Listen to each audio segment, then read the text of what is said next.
And the main reason for those farming practices improving is going to be this better irrigation that's going to take place. They're going to figure out ways to move water better and get it to locations that are in the mountains that have flat land, that have better soil for them to start more practices, as well as the main component that they're going to be farming is going to be like a rice and soy based diet for a lot of what they're doing.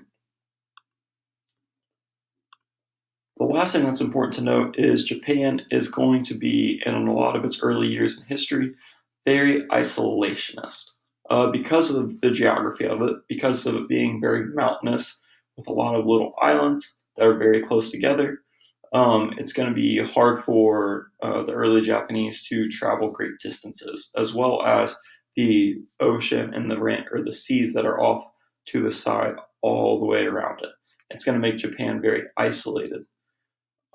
This isolation is going on today as well. Japan does do a lot more global trade and things like that, but at the same time as that, they try to keep to themselves and focus on Japan as well.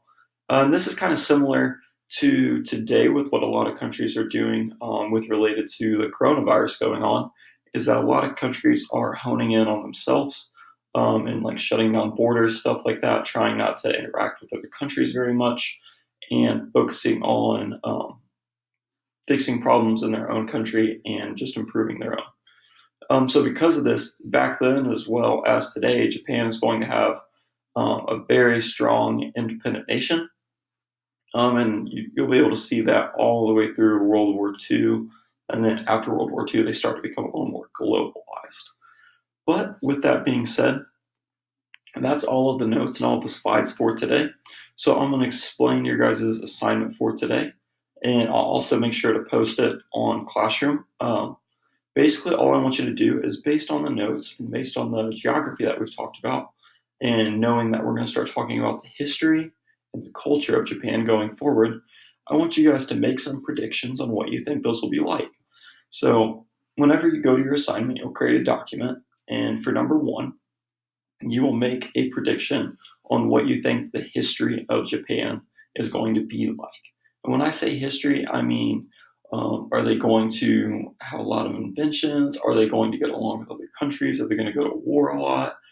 Make some sort of prediction. It needs to be a couple sentences long, probably 3 to 5, about what you predict their history will be like. Will it be smooth? Will there be a lot of different leaders? Will the people be at odds with each other? Will they have new inventions? Stuff like that.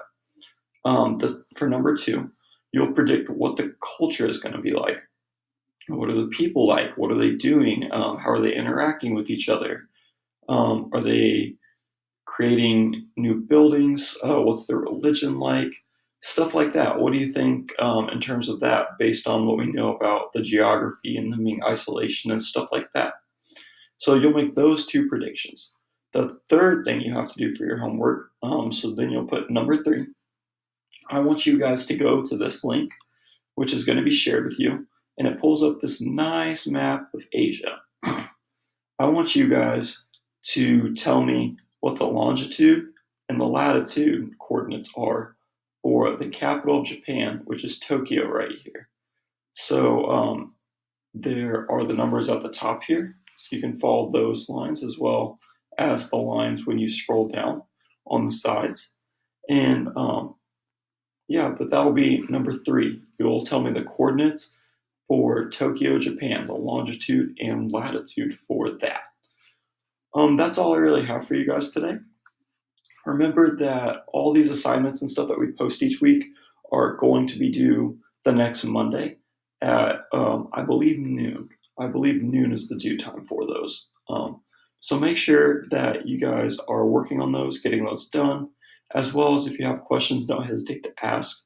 Or if you need resources, things like that to help you succeed, don't hesitate to ask about those either. I'll be happy to help as much as I can with the self-quarantine that's going on. I'll do what you guys need to be successful though. So please don't hesitate to ask. Remember, answer those 3 questions. I'll post a Dropbox for you to turn your assignment on. And don't forget to like and subscribe. So I'll talk to you guys more later next week, and we'll be moving on to the history of Japan.